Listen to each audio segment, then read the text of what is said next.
Hello and welcome to another special edition of Popcorn for Breakfast here on a Monday night, live on the stream. Or maybe it's not live on the stream. Maybe it's not Monday night. You know how this goes. Thank you so much for joining us with your co-host, Kirk. Hello, hello. I am your other co-host, Cam, and it is Monday night, which means it's What's Poppin' time. We've gone 2 weeks without What's Poppin'.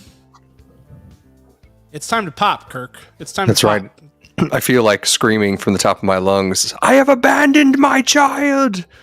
It's like holding in a sneeze. That's what it feels like. You're seeing all this movie news. It's coming through, and I'm like, I have to talk about it. It's one of those things. Yeah, and my sentiment was I'm immediately uncomfortable, and you're right. It's because we need to share these wonderful facts and articles about all of the movies and TV shows right now. Yeah, it's like how sharks need to be always moving. We need to be always, talking about movies, I guess. That's how it feels. Always. That's how it feels. Luckily, there's quite a bit to talk about. The thing is, though, it's definitely a case of volume. There's a lot of volume of news right now, but a lot of it's just stuff that you look at it and it's very much a shiny object. It's like, ooh, it's not something that you're like, I need to talk about this for 30 minutes, but it's something I'm like, hey, look at this. I saw this, and you don't want to let it get by because it's like a shiny object, but it's you don't have much to say about it. But there are some big ones. The first one being this. So last week, and we're not into What's Poppin' yet, so just hold your breath. Whoa. There's I realized it sounded like it. Prelude, like a prologue to the What's Popping news today? There is. Well, last week, the reason we didn't have What's Poppin' is because we had Doctor Strange to talk about. And with Doctor Strange, with any Marvel movie, comes a burden of talking not only about that movie, but all of the dominoes that have just been sent down the line to be knocked down in the MCU. So that's something we're always going to do. It's fun. I think people like it. I don't know. I like it. They love it. And at the very least, I like it. I like to talk about every little piece. And we will have some Doctor Strange stuff at the end, but I will, because it's spoilery, I will give major warnings. So we'll talk about everything else first. So I can be it's kind of like being held after class by your teacher, but only this time it's for a good reason. Right. You have a 45-minute warning starting now. No, I will be listen, if you haven't seen the movie, get out. I will say that. I will. Not right now, though. We have lots to discuss before then. But before we get into What's Poppin', I want to talk about a lot of different things on the housekeeping side. And I hate when people say housekeeping. It's so overused. But I'm saying it because sometimes it's just the only word that works. First of all, if you're not following us on YouTube or subscribing to us on YouTube, do that. I can officially say, because I've caught up with a giant backlog of movie reviews that were sitting on my desk. All of our movie reviews, episodes, everything that we have ever recorded on video is on YouTube. So, or possibly, except for TikToks probably, but everything that we have recorded on video in this setting is on YouTube. You can go see it all. If you missed a review, we started doing spoiler-free reviews, and I know I was talking to my dad, your father-in-law. He's usually behind the curve a little bit. He watches the movies, but he doesn't watch them first weekend like us. So he has to catch up. I was like, hey, Dad, The Northman just dropped on VOD. He's like, great, I'll watch it so I can listen to the podcast. So if that's where you're at, you can go back, catch up on episodes that you missed. If there are if you're hearing about movies and you're like, what? When did this happen? You can go back and find episodes when we talked about it, all of that stuff. Also, little banner around the bottom of the screen right now says to join our Discord server. That's where you can join us. There's a whole community in there that's ready to talk about movies. We want to grow that community. We want to be talking about movies all the time. Like we said, it's like holding in a sneeze when we can't talk about these stories. So join our Discord. It's super easy. If you have no idea what Discord is, don't worry about it. Just click the link. It'll be easy. It's free. It's amazing. So you'll enjoy it. Right. And then all of our socials are also down there. So all of those social medias, all of those podcast sites and apps and everything, they all have a place where you can like and subscribe, and we would be forever grateful if you would do so. So Now that that's out of the way, thank you so much for being here.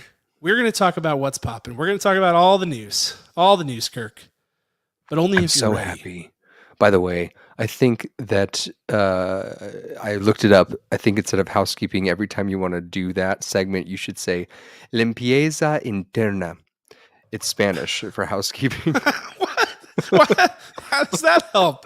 I would prefer not the same word. I want a different phrase. It's just like we all go around. You know this? We all go around saying the same 10 things. And I get annoyed with myself whenever I catch myself saying those things and saying, let's take care of some housekeeping stuff at the beginning of anything, a meeting, an episode of a podcast, whatever, is so annoying. I immediately disconnect when someone says housekeeping. As a former hotel general manager, every time I hear housekeeping, I get sweaty. I Trigger black warning. out. I black out. So instead, okay, not Spanish. How about Italian?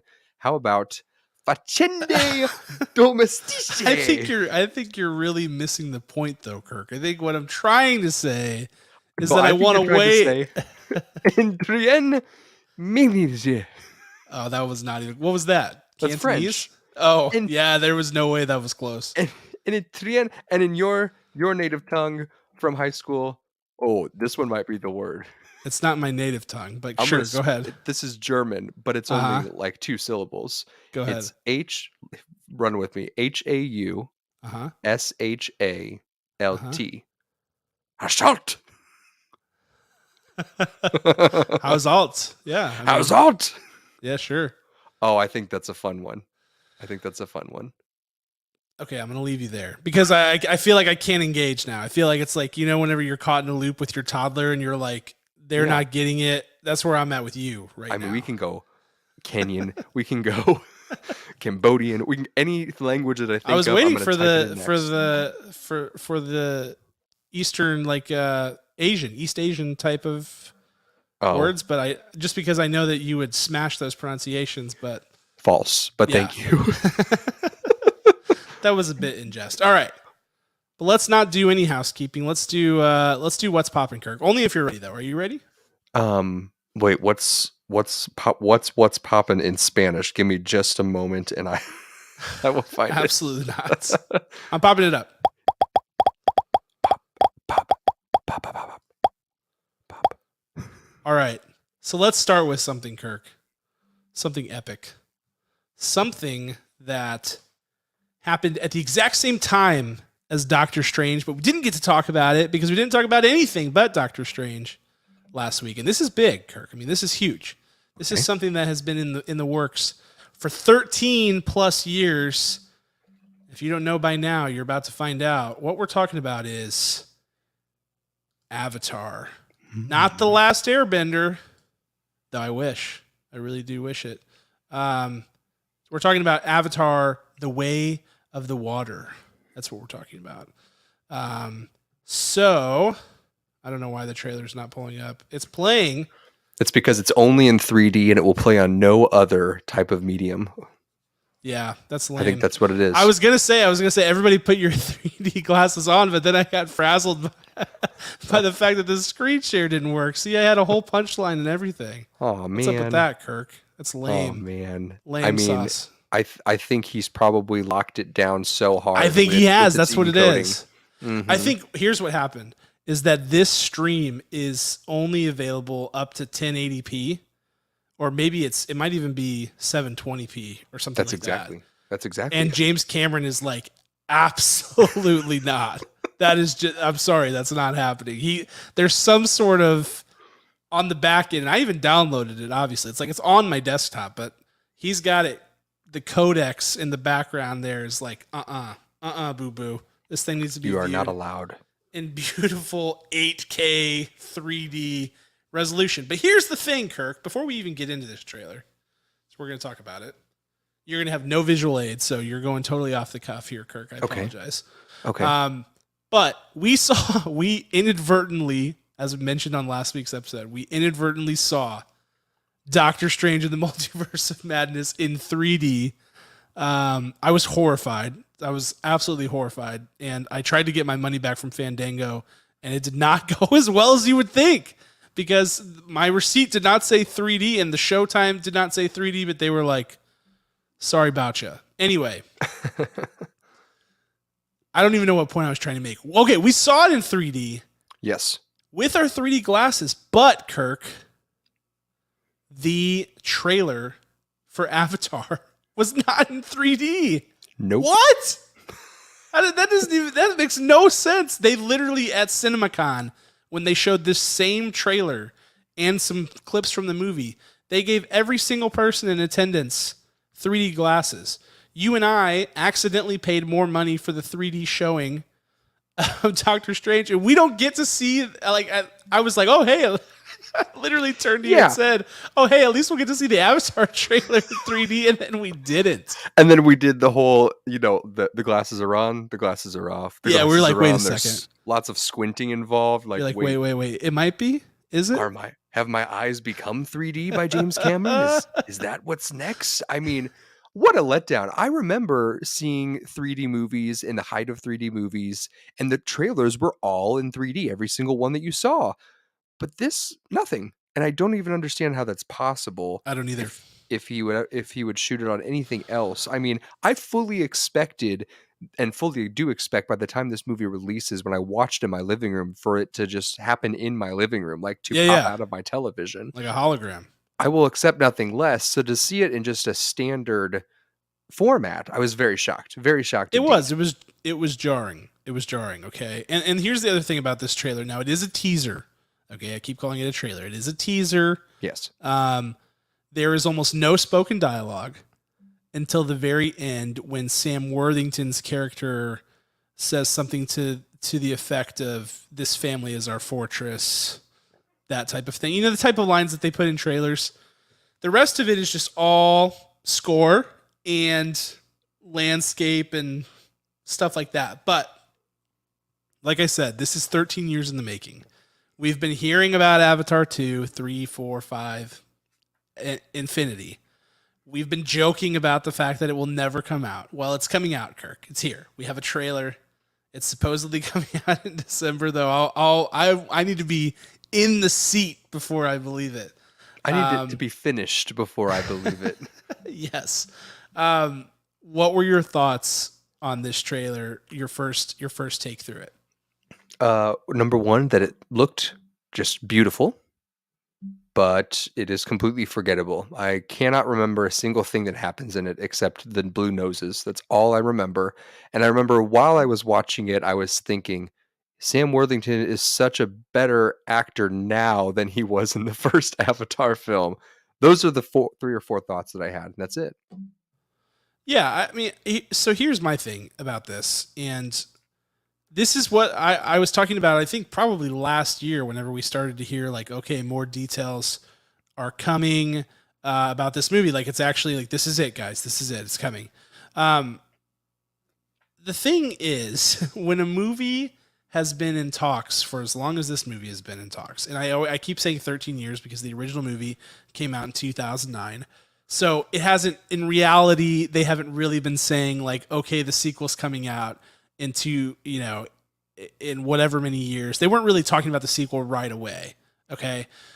But it wasn't long after that. Okay. Like, they started talking about it fairly soon after, and then we waited and we kept hearing about it. And it got to be really weird. Like a hilarious joke. Like, are they trolling us? Like, what is going on here?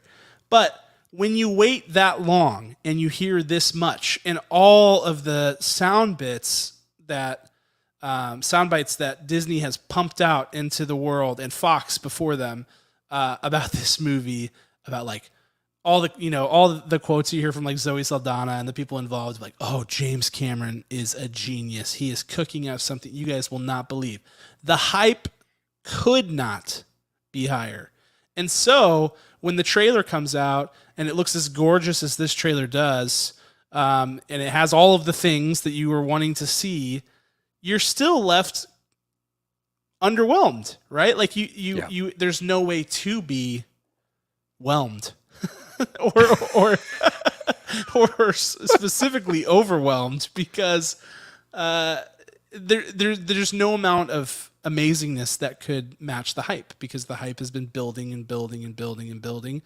And so you're like, when I've gone back and watched it a few times, and every time I'm like, wow, it looks so great, because James Cameron is a genius, and he does really cool stuff, and he does a really good job. People see this and they just think, oh, the CGI, the CGI, the CGI, but the thing that actually makes it is the practical, which is in there. It's woven in there, the makeup and the actual textures and stuff like that. Like, it's there, and that's the stuff that makes it a genius level thing. So the trailer looks great. It checks all the boxes, but that's it. Right. Because the hype was too big for it, and that's what I think sucks. Is like there's no level of beauty that this movie could have that would actually knock people out of their seats at this point. Yeah, there was definitely, exactly as you said, a whelm feeling. I mean, we looked at each other kind of, like when you pass someone in a grocery store and you say, don't do the face, don't do the face. And you just kind of grimace at them and nod like, yes. Yeah, we both looked at each other, Yeah. almost like with a golf clap in our hands as well, and said, yeah, that's exactly what I expected that to look like. And if he hadn't, it would have been like, oh my goodness, he's lost his touch. But this was genuinely like, yeah, good job. You met our expectations. I don't know how it goes from there, because this should have been really like blowing our minds. I thought.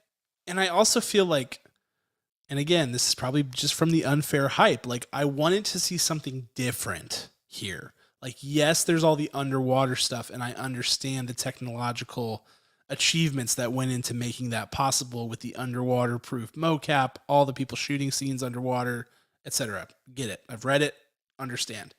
But it's like, when you've got a sequel coming out and everybody's saying it's going to be the greatest thing, you got the, all the press and all the sound bites like we talked about, you're just wanting to see like something different, right? Like you're like, okay, we know the Na'vi. There's a whole freaking world of it, Pandora at Disney World, right? Like, we know this world. We've seen the movie. Show us something that's going to give us a left hook here. And it's not just like, hey, now we're underwater. It needs to be like, clan wars, something different, some sort of different thing to drive the appeal. And I didn't feel like this trailer had it. I felt like this trailer felt very much like the same, except for it seems like, some of the Na'vi are perhaps working with the evil human entities that are trying to rob from the planet. But like that, that's expected, right? Like there's just nothing really like, oh my gosh, about this trailer. And I feel like it should have that, but. Right. I'm once you said that about there should be like another kind of war, right? Like the world is a little bit bigger, the universe is a little bit bigger, and we need like red people or whatever color you want just to like come and also attack them. They could be purple. I don't care what they tabby look like. Cats, Siamese, tabby cats. Yes, exactly that. Calicos, the whole. We want all the different Yes. versions, exotic cats. Yes. Angela Weber comes and plays his piano. Yeah, Buster Jones shows up, and it turns out this is actually just a multiversal crossover with James cats. Corden. I mean, I wouldn't be surprised if James Corden pops now up. Now that's as a an left avatar. hook, Kirk. That's one that would have made you fall out of your chair. They're swimming down into the bottom of the ocean, right? And they get to like a new kingdom, and all of a sudden he turns around and it's James Corden, and he says, "Want to play?" Like Frank Oz. Yes. Oh man, see, that's what I'm saying, Kirk. That would have been about the only thing that could happen that I would go, wow, I did not see that coming.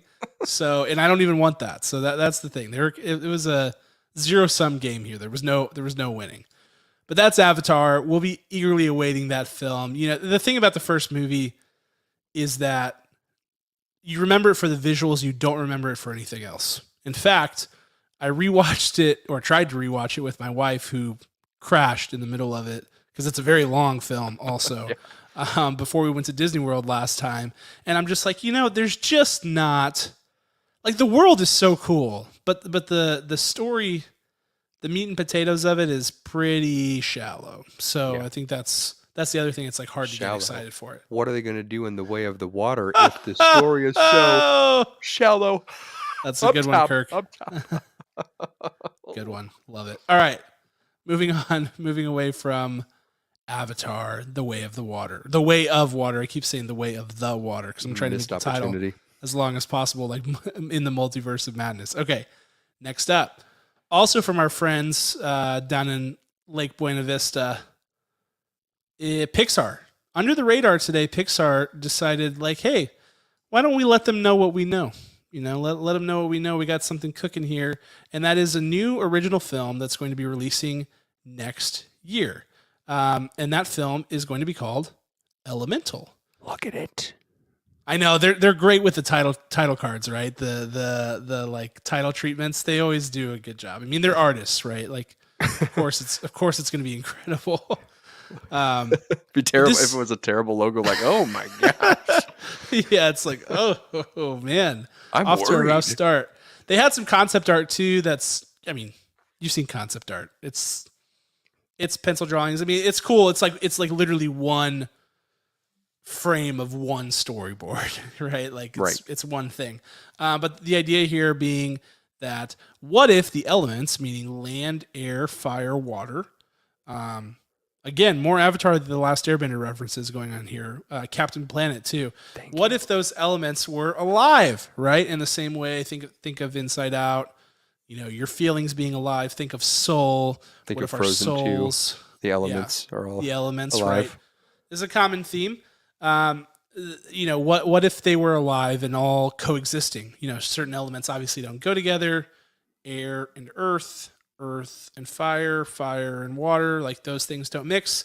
And so, you know, you like the storyboard picture or the concept art had like a girl made of fire, a man made of water, and they were like coexisting. So it's very much, you know, thematically in line with what we've seen from Pixar. Kirk, it's going to be directed by Peter Sohn, who directed one of my favorite Pixar shorts of all time, Partly Cloudy.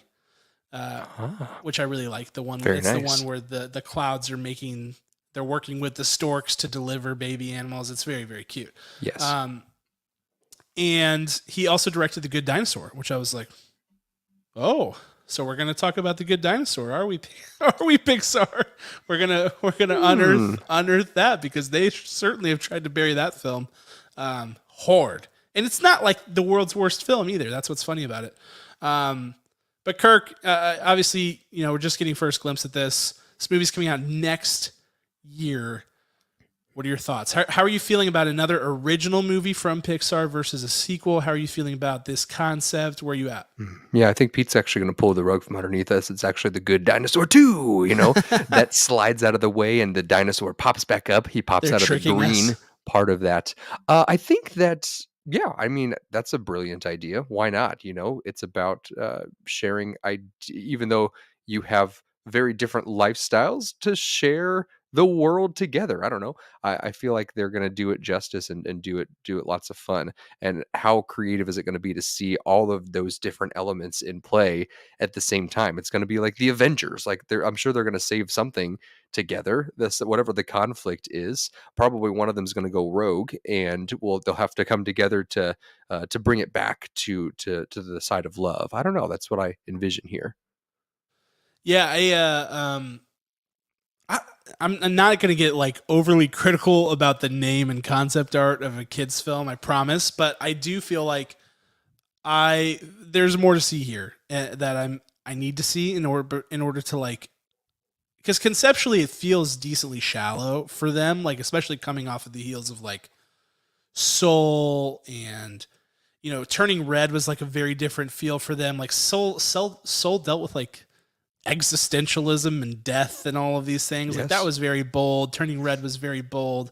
They've had a lot of good movies come out recently, and this one feels like very simply like Inside Out meets Zootopia almost in a way. And Zootopia is a Disney animation studios film, so that's not overly relevant, but it really does. Like if you think about, you've got all these different elements with they have different characteristics living in one world. How does that work? The theming starts to come to life. So I'm waiting to see what the what the kicker is, because they've been so much bolder on their theming and all the things that they've done recently. I'm just excited to see what that might be, or if it's there. And to be frank, like I'm a little bit surprised that they're not doing anything in the sequel department. And this makes me wonder, like, will this one be back in theaters? Or I don't know. It's got Pixar's name on it, so I don't think so. I know, is Pixar just that's my big question about Pixar, and I don't want it to be this way, but like, okay, so here's what's interesting. Early in the pandemic, or really well into the pandemic, like well through last year, every kids movie was getting moved out of theaters and into VOD. But now, Kirk, everything's flipped. And actually, the only two types of movies that do good at theaters, do well at theaters right now, are the event cinema movies, Marvel, DC, something big, something flashy, and family cinema. So I just wonder, like, is this where the tide turns? And I know Lightyear, so Lightyear is a spinoff. It is Pixar. It is going to theaters. But this one being an original, I wonder if they're going to do all their original stuff on digital from here on out. Like, I don't know. It's risky because they've done so many that I'm worried that the entire Pixar team will walk out if that happens. Oh, I don't. Yeah, I mean, we've heard they're not happy about it, right? Like, it's been written about plenty. So there is at least a good number of people there who are not happy about these things being relegated to Disney Plus. And I also theorize, though it's anecdotal, that I don't think this is what's driving subscribers. Now, Disney Plus subscribers are growing really well. They had their, Q1 earnings and 10K and all that stuff. Disney Plus is doing good. They're up to like 137 million subscribers. They grew subscribers by like 7 point something million. Like, that's all good stuff. But I'd be surprised. I feel like it's the Marvel shows, the Star Wars shows, and organic growth that is driving this, like, subscriber growth. And I can't imagine that original Pixar films like Luca, Turning Red, Soul, maybe around Christmas time people were giving it a whirl. I just don't see that as a driver. I really don't. Not anymore. Maybe Luca and Soul did, but Turning Red just didn't have a great marketing team on it. It was very laid back, and then it just kind of appeared. All right, but Plus, I think like, Luca and Soul, to your point, were coming out at a time where, like, things were still very, very, very much locked down. Yes, there still weren't good options. Man, remember, like, early to mid pandemic content where it was like you had nothing to watch. No. So yeah, you might be right about that. Maybe, but this one, I'll be interested if it actually hits the theaters. We'll see. It's got a similar release window to Buzz Lightyear. So they're targeting that summer blockbuster timing. June 16th, 2023 is when Elemental is scheduled to release, whether that be in theaters or on Disney Plus. But we'll keep an eye on it for you. All right, next, I want to talk about another streaming service. I want to talk about Netflix. They're advertising something that has existed, but I didn't know existed until now, which is Geeked Week. Kirk, had you heard about Geeked Week? I don't know. Remind me. Maybe it's a core memory I need to unlock. It's like Shark Week, only for nerd content on Netflix, like, where they kind of stack up a bunch of release dates into 1 week to try to, like, get people energized using the platform. They did this apparently in 2021. I had no idea. I'm sure I was on Netflix at that time. I didn't see anything about it.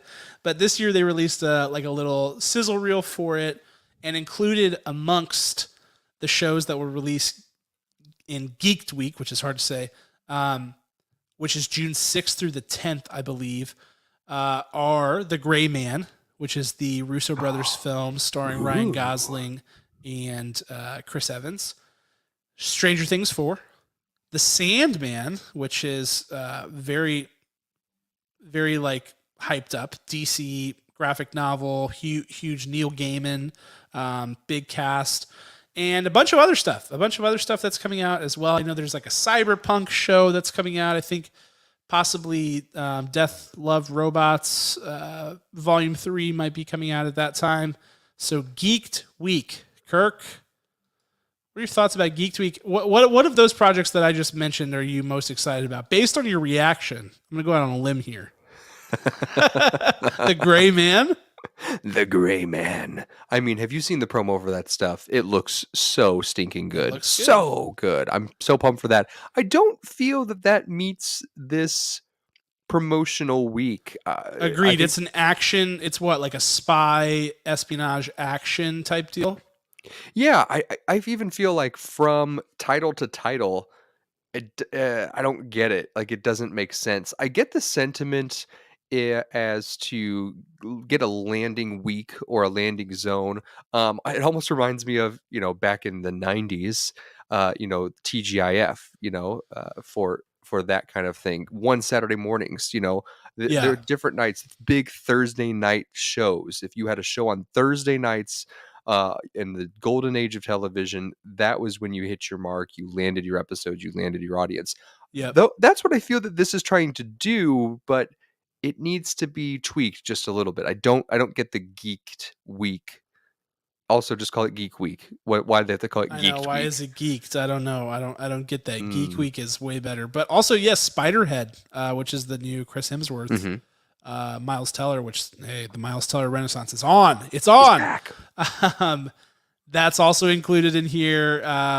Sweet Tooth season 2. I mean, that certainly makes sense. A lot of these things do make sense. Lock and Key, Shadow and Bone.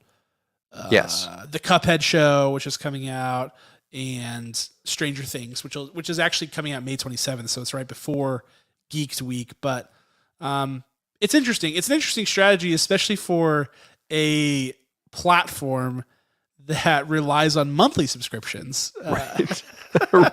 to sustain their business model, to be like, we've got the biggest week of the year. Everybody's, like everybody who says that Netflix is too expensive might be like, so let me get this straight. I can knock out The Gray Man, Stranger Things 4, Sandman, Spiderhead all in 1 week. Sounds awesome. Right.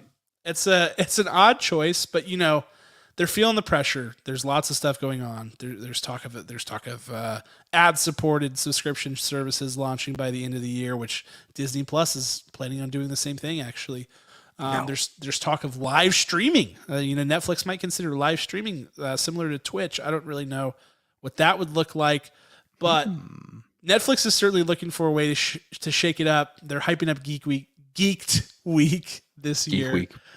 Instead of, I felt like there was no promotion last year. If there was, we would have talked about it. But it did exist, and now they're back at it again.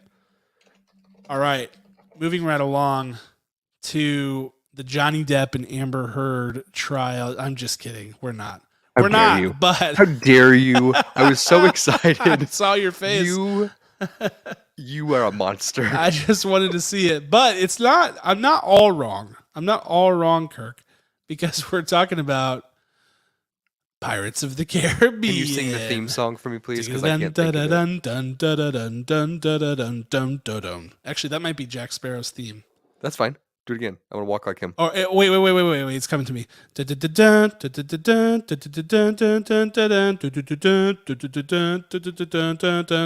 you go. You're back. We're back. It's 2003 again, guys. Pirates is back. And there has been a lot of Pirates talk because of, here's the hook, the Johnny Depp Amber Heard trial, where Johnny Depp famously said I should ask my wife. I'm sure she has the exact quote memorized. She is like all over this stuff. The human psychology aspect of it is just so interesting to it. She's like, two people, super wealthy, super crazy. Like, this is just so interesting. I get it. But he said in there, and this caught the attention of a lot of people, that he would not return to Pirates of the Caribbean because Disney left him in the lurch during all this Amber Heard stuff. But there have been rumors for years and years and years that Pirates would return, and that it would return with Margot Robbie. Do you remember this? Yes, I do. Yes. Well, Jerry Bruckheimer was talking to the Times UK. He says that's a thing. It's still happening. The script is in the works. Margot is still attached to the project. This is still happening. And I don't know if this is a sequel. I don't even think we can call it a sequel. Can we call it a sequel? I'm sure. I think it would have to be called a spin-off, right? Yes, except Margot Robbie comes back as Jackie Sparrow, and she takes on Oh, the reincarnated. mantle.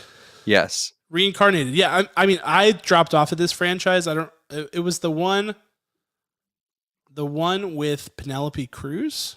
What? That was the last one I saw. Was there one after that? I was out on the second one when they Hold on. ran on that stupid giant wheel that Listen. was like 20 feet tall. I said, no, I'll take dead pirates zombifying in daylight anytime. Whoa. I will not take a giant spinny wheel. Hold Unacceptable. on. Like hamsters. Them's fighting words, Kirk, because I know it. I will challenge you on that and say, first of all, that, okay, this is going to be a hot take, so brace yourself. I think mine was already because many people yours was hot. But here's the thing about yours is like, I think that your take, it was everyone's take in 2006. Okay. When Dead Man's Chest came out. But I wonder if you went back and watched that now, having seen everything that you've seen recently, if you would reconsider it. Because I did. I was like, you know what? This actually is in line with a lot of the stuff. Maybe Gore Verbinski was just way ahead of his time. But anyway, I actually kind of like the first three movies. I still kind of do. I loved them as a kid, and now I can still appreciate them. So there were five. The fourth one. There are five. There are five, Kirk. Yes, there are five of them. I am dumbfounded. And I was correct that On Stranger Tides was 2011. That was the fourth one. That was the one with Penelope Cruz, and that's the last one I saw. That was the one where I was like, I'm out. This franchise is dead to me. I cannot do it. Wow. But even though the second and third ones were like rocky, I still felt like in the lens of Pirates of the Caribbean and the world they had created, I was like, I'm here for this. And there was enough there for me to latch onto, though I know many people got lost in that shuffle, and I don't necessarily blame them. The fifth one was Dead Men Tell No Tales. And that was 6 years after On Stranger Tides, which is really odd. So I don't really know. This movie, if they're going to call it Pirates of the Caribbean, I think that automatically makes it a sequel, doesn't it? Can you call it? Let's think about this. Is it a spinoff if you still call it Pirates of the Caribbean subtitle X? Well, possibly. Because think of The Walking Dead and the mess of spinoffs they have. Oh, you know, boy. sometimes they're in the future, sometimes they're at the same time, some are prequels. I think that created a world in the industry to say, meh, if you could name it whatever you want, it could just take place in the world of it, and you can pretend where you know where it's at, right? So I could see number 6 coming out, and it could just be Pirates of the Caribbean, and that's just it. Like, they could have a colon, it could have whatever. Like Fast and the Furious, whatever. Which movie was it that they dropped the thes? Fast and Furious. Was it number 4? Was it 4? 6? 4. Right? Hold on. Or technically, was it the 5th one, but it was called Fast and Furious? No, wasn't 6 Fast 6. 7 was Fast 5. It was Fast 5. Fast 5. I think it was 6, Kirk. I think you might be right. Because 7 was Furious 7.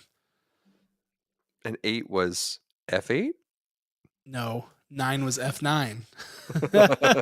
8 was what was 8? It doesn't matter. Yeah, the Ocho. Fast and Furious, the Ocho. The Ocho. But if they go Pirates of the Caribbean and just act like the first one didn't happen, or it's not a reboot, they're just bringing the title back, that would be bold. You know, it'd be like Ghostbusters 2016. That would be amazing. That's what they might do. They really might do with this one. And go for it. Whatever. Who cares? No one's watching them anymore. No one's actually watching them. Let's bury the lead. Don't give it away yet, Kirk, because I was going to ask you. I didn't even know I was. Well, you're tipping your hand here, Kirk, that you're a total Pirates hater. Okay. Oh, okay, yeah. But here's my question to you. I love all of the movies. Whatever. It's insincere now. Well, my question to you is this. Pirates 6, or maybe it's a spinoff, whatever. Pirates 6. Starring Margot Robbie. No Orlando Bloom to speak of. No Johnny Depp, obviously, etc. Your level of interest, 1 to 10, go. A movie without Orlando Bloom, I'm in. Mic drop. Boom. I mean, if Margot Robbie's in it, I'm gonna see it. If the OG Fair. cast is gone because Johnny Depp's gone, I'm in. I'll But see if Keira Knightley's in are it. you cringing that you're seeing it? Are you like me walking into Sonic 2 like, oh man, I don't want to be here? Or are you like, all right, let's see what they've got cooked up? I will walk into it knowing that it will fail, and it will fail, but I will still see it because you will ask me to watch it for that week's review. Here's the thing, man. I think Margot is is peaking right now. And I'm not sure she's capable of failing. You remember when Amy Adams was at a spot where it was like, yeah, there was no failing. Like she only took good projects. She would only pick up good scripts. She was just crushing. And so you felt like you could see any movie she was in. I remember the first time I got burned by that. It was rough. Hillbilly Elegy, right? I mean, well, before Hillbilly Elegy, it was The Woman in the Window. Yeah. Yikes. Ouch. Yep. So Margot's on a roll to where like if she has picked up the script and is like, I'm in, then I'm inclined to be in as well, to be honest. I don't think it's good. She's on Fuego. I can't believe in it. I just no. Nope. It's dead upon arrival. Giant spinning wheel that nothing good can come after that. Nothing. There were some good things that came after it. The opening scene of the third film where they're all singing the song as they're getting hanged. Amazing. I'll tell you electric stuff. Electric. That first one, that was good. It was the first. It's a banger. First PG-13 Disney film as well. Like there were so many great things, how groundbreaking that was. And they blew it all with Dead Man's Chest. I don't know, man. Davy Jones was lit. I'll leave it there. Too much CGI. I remind the court, if you have a fully CGI villain minus Thanos, it does not work. Look at any franchise, fully CGI villain, not great. Thanos was the very first one. I mean, I'll even go back to, what is that? Star Wars Episode 3. Terrible. Grievous? No. Awful. Boring. Most boring part of the movie. Whoa. Most boring part of the movie. You're right about that. You're right about Grievous. But what you said was, if you have a fully CGI'd villain, your movie will fail. Yes. And I would call Star Wars 3 a smash hit. Well, okay. And a good movie on top of that. It is. But that whole section is awful because he was not the lead villain. Obviously, Anakin was still the lead villain. There's the caveat. Let me walk it back. That's fair. Thank you. Because who was the main villain? Davy Jones. Davy Jones is great. I'm hashtag Team Davy Jones. Some people are hashtag Team Johnny Team Amber. I'm hashtag Team Davy Jones. Did you say some people are Team Amber? I don't think that's actually true. I just assume I don't have any proof of it, but I assume there's someone out there, right? There's got to be someone. Anyone? Might be. I mean, none of them are on her lawyer team, but there's somewhere out there. That's true. All right, we're gonna get into some quick hitters. We're out of the big ones. We're gonna get into some quick hitters. There's some really, really interesting ones in here, Kirk. First one, Quibi. We have to talk about Quibi anytime Quibi comes up because it's hilarious and amazing in every possible way. And we had been wondering and have been wondering for years where this content will go, if anywhere. Well, the word is that that Most Dangerous Game series that starred, one of the Hemsworth, Liam. Yep. Liam Hemsworth. Wait, are there more? Are there 3 Hemsworth brothers? Oh, I think there's like 80 of them. Oh, actually. Okay. Liam Hemsworth's Most Dangerous Game, that they are going to attempt to stitch that thing together into a feature film. Sir, I need to tell you this, that it is stitched together. It is available now. Oh, is it really? Prime. Oh, no way, Kirk. What? Yes. Now, let me tell you this. I was an avid Quibi fan. I wanted to be someone who was watching every single episode. I'm like, 8 to 15 minutes, let's go. I watched almost all of them. Unless they were a reality show, and I didn't watch those ones.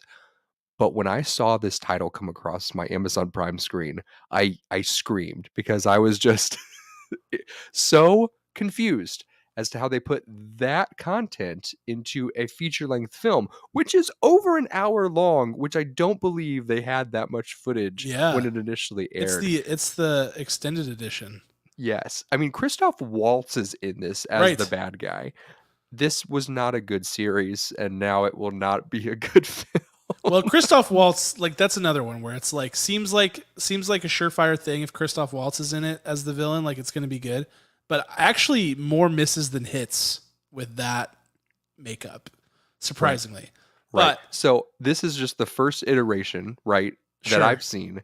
I'm curious if this is the tester because it's an action movie. It's got a Hemsworth in it. It's got Christoph Waltz. Well, they haven't advertised it at all. Nothing. I mean, not at all. Like nothing.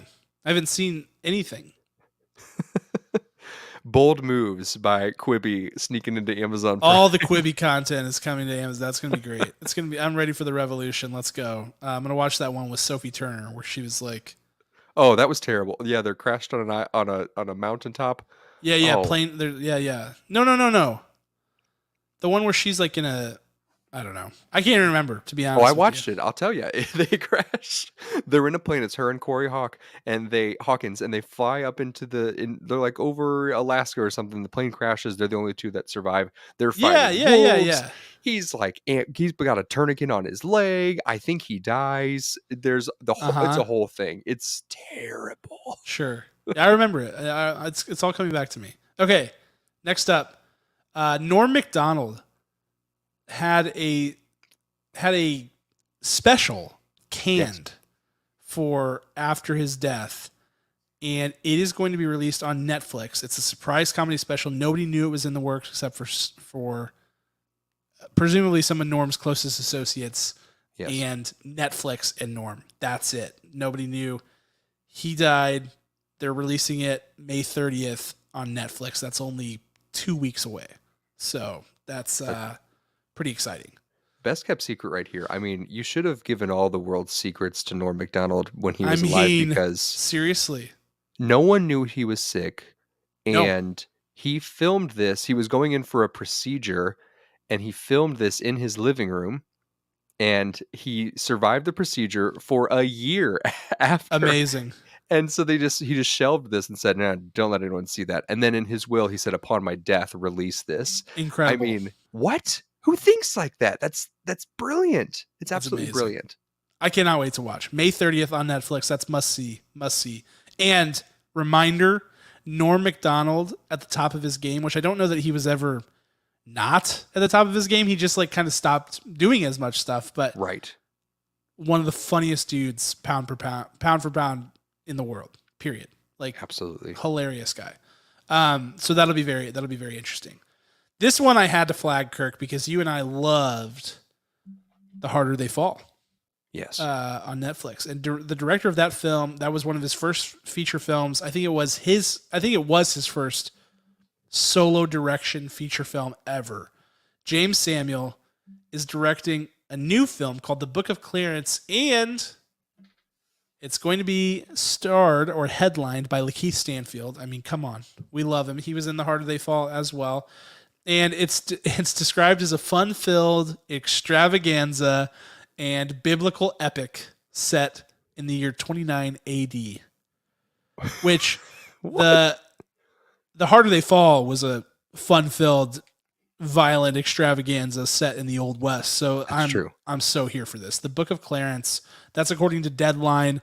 That's the details we have now. We don't know when it comes out, but that's in the works. Wait a second. Was The Northman in 29 AD as well? Or was... No. Okay, they're not like creating like a universe. Slater. Him and Eggers. And Robert Eggers. Oh man, I don't think the world could handle that. Like two bold and contrasting styles of filmmaking. That would be amazing. Maybe you're right. I don't know. We'll have to go back and listen to the review of The Northman again. We said that out. It's Someone on YouTube. You can watch it. Okay, next. The Godzilla vs. Kong sequel. Yes, there is a sequel to that film, which was already a sequel / spin-off to a bunch of other films in the Monsterverse, the Monster Universe. That thing is happening, and Dan Stevens is set to star in it.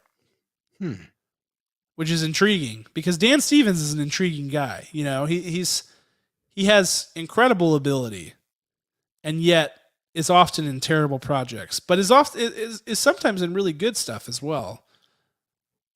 Yeah, I'll never forget Dan Stevens as the Beast in his mocap suit. Yeah, man. Walking down the staircase. He slayed that song, though. That new song that they gave him. He slayed did. it. Slayed it. He forever has my heart for Downton Abbey. He did a wonderful job before he bailed Well, on the entire cast. Like for me, it's like you lost me at Godzilla versus Kong. Right. I think that's why the deadline headline said Dan Stevens to star instead of Godzilla versus Kong sequel casting. Dan Stevens. They knew. They were like let's not. Yes. More casting. This is interesting. Our boy Francis Ford Coppola, one of the GOATs, one of the best directors. You know, he's got this movie that's been cooking for a while, Megalopolis. That's right.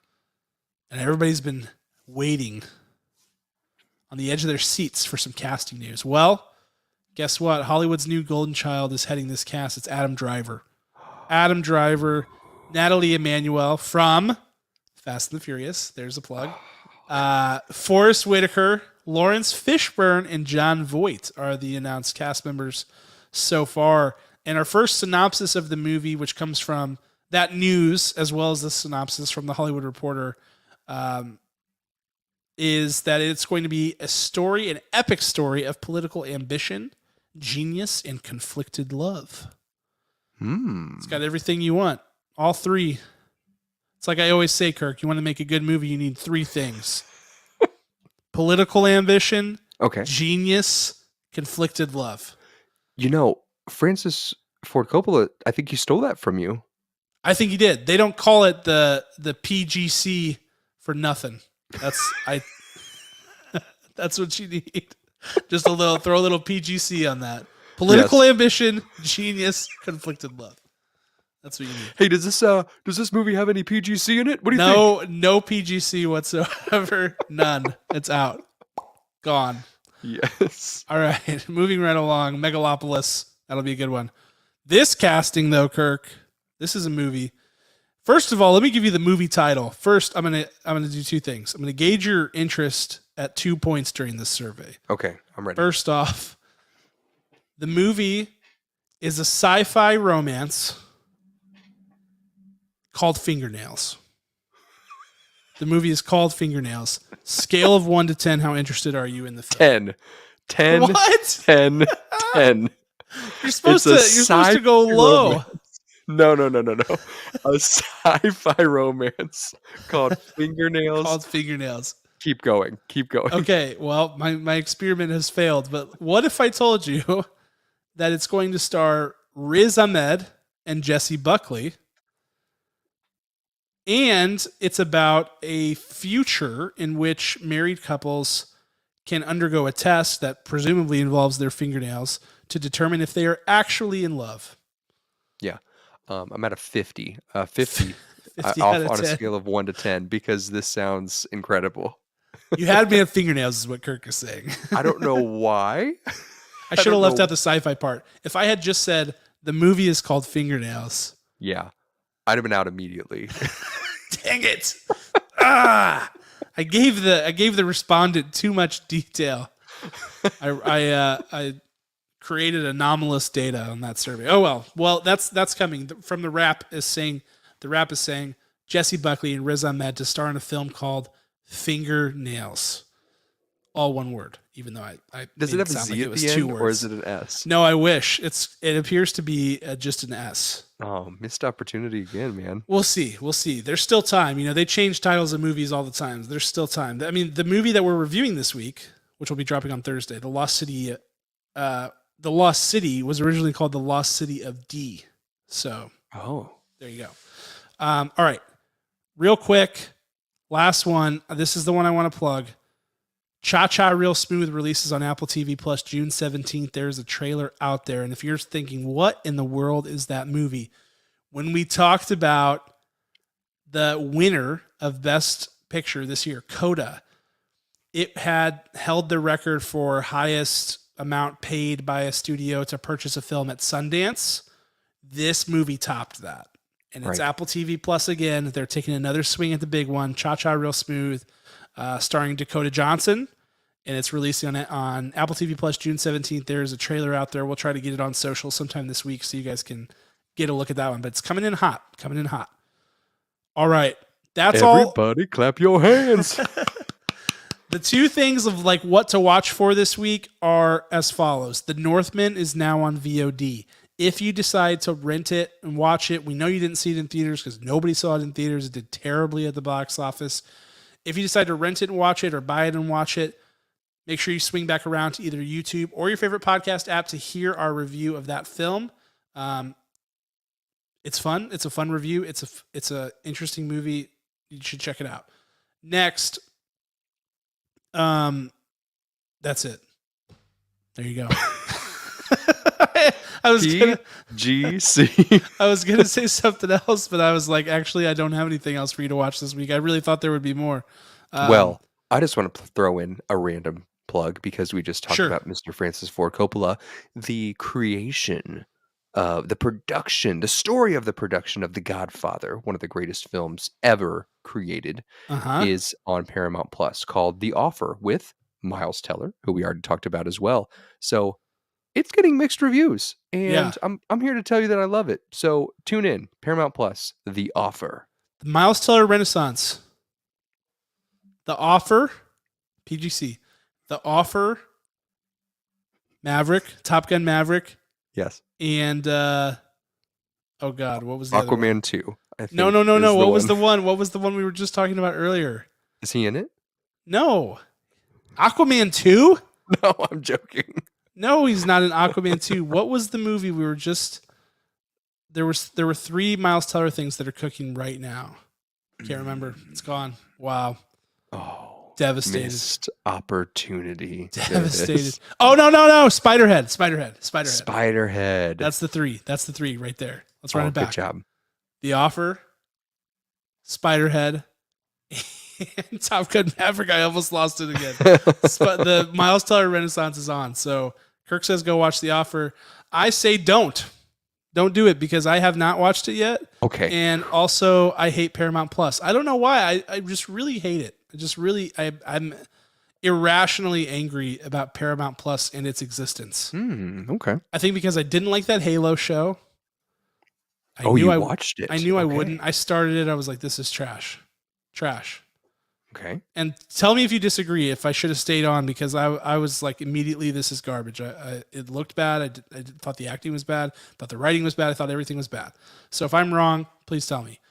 But the movie that we're reviewing this week is also on Paramount Plus, and I just don't like the user interface. I don't like anything about it.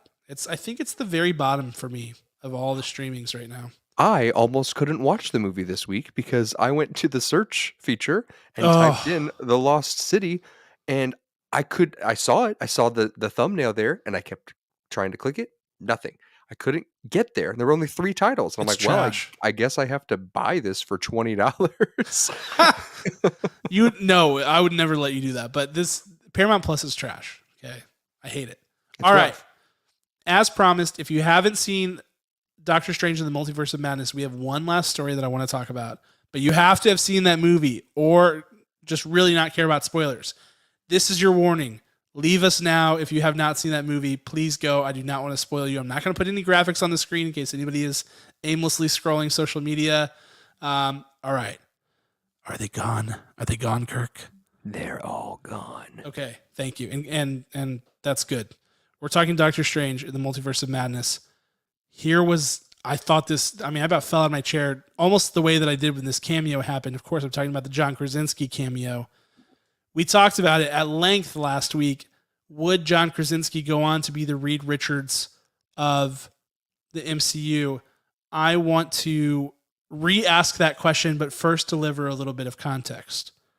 It is being reported by Deadline, Justin Kroll of Deadline, who is senior entertainment writer. This guy has sources upon sources upon sources. All right.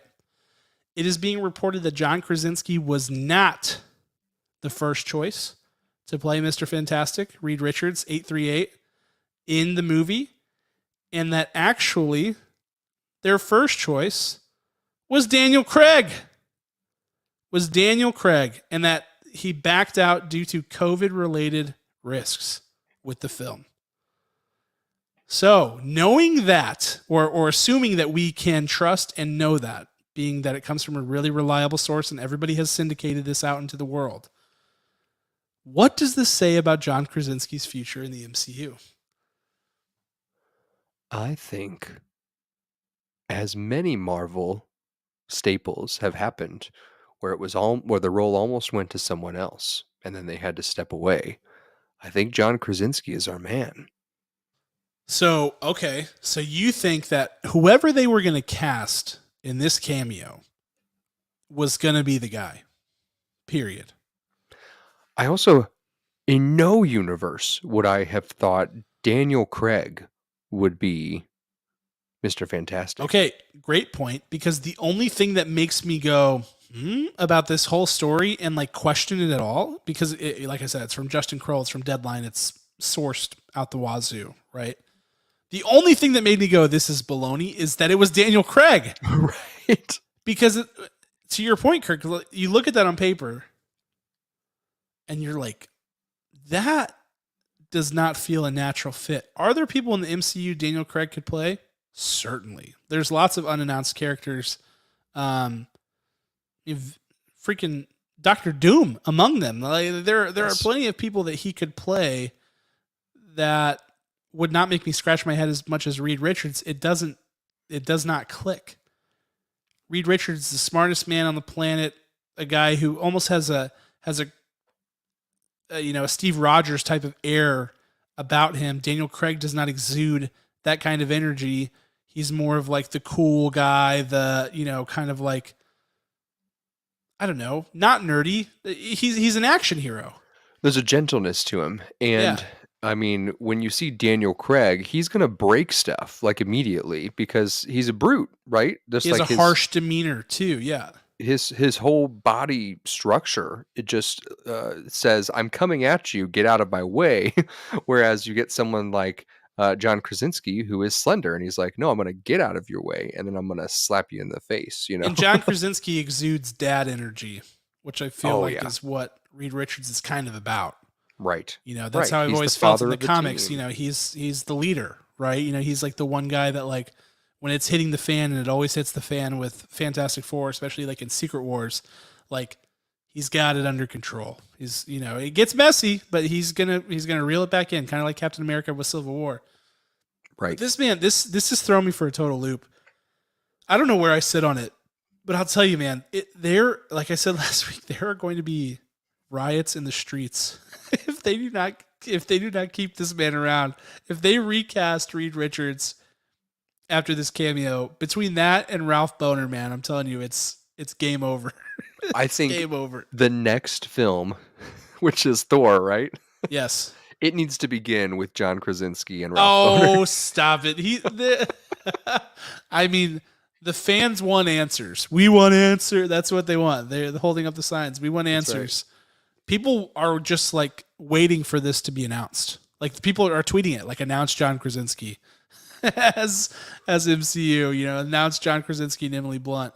So I don't know, but this one threw me for a loop, man. I have to say, it really did. I was like, I don't even know what to make of this. It's super weird. It has to be true, because why would you just like pick Daniel Craig out of a hat? But here's the thing: if it was any other, if it was Grace Randolph or any of these people, what was the guy, John Campea, who had the photos of the Spider-Man leaks? Like, if it was any of those guys who are like sometimes right and sometimes sketch, I would have been like poppycock. But the fact that it was Justin Kroll and it was Deadline, I was like, hold on, this could be legit. So, well, there you have it. All I know is that I will be rioting with everyone. I will get a plane ticket and storm the tower to Kevin Feige's office and say, "Give Avengers me Tower. John Krasinski now. I want him in my hands." Produce him. So I can hold his face and say, you are Mr. Fantastic. We can do the Lion King Simba indoctrination of him. Yes. Can you come with me? He's we really go on muscular. top of We're Avengers gonna need Tower 2 where the people. landing pad is, and we just the Yes. circle of life. Yes. And he dangles there. Yeah, his big gangly frame. It's me. He's like, hold on, guys. I have to finish filming Jack Ryan first. I can't do this yet. All right. That's all we got. That's our special last thing. So hopefully if you're listening, you're not horrified by the spoilers. We did try to warn you big time, but there you have it. And now we are done with What's Poppin'. Thank you guys so much for joining us. We want to give a special thanks, as always, to all of you, first of all, for listening, for downloading, subscribing, liking, sharing, commenting. Please keep doing all that stuff. We really appreciate it. It helps us.